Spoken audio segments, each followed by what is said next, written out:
sange ka kan khoi I ka tu ding ham ka tho zo phoi la dip ka ta me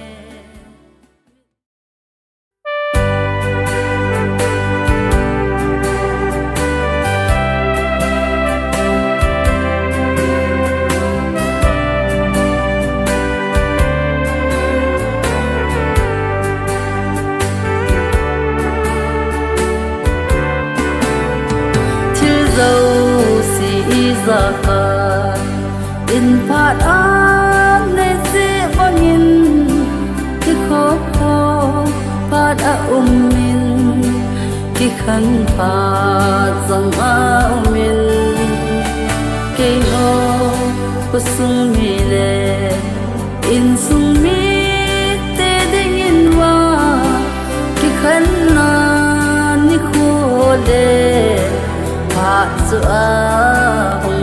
kita Wajung pati sange ka kan khoi I ka tu ding ham ka tho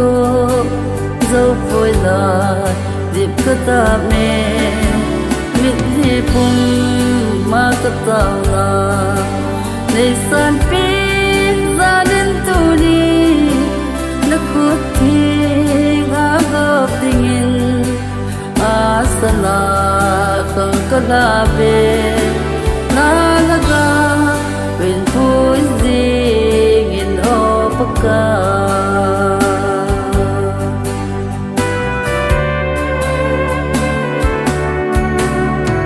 oh boy na sing sung mi tele na gula pai ho krisamin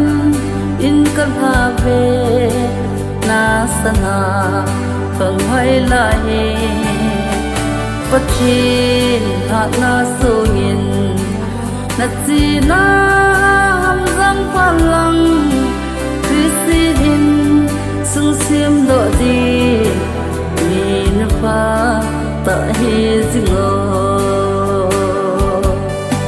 wajung pathi sange kan khoi I ka tu ding ham ka tho zo phoi la dip ka ta me mit hi pum ma ka ta la nei san pi za den tu ni na khut thi ga gop tingin asala khang ka la be na laga when puising in opaka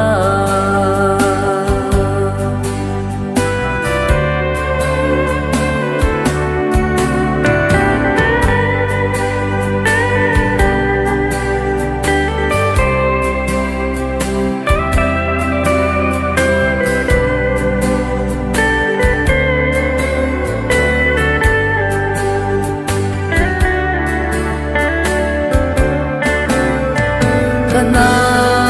ni dan khat som ka câu sim the him po ka ding na phat na le na khan po na thil bol chang ipin hin le ta ngam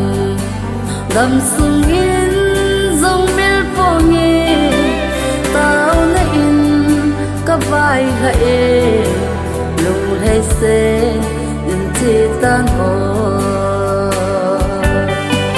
wajung pati sange ka kan khoi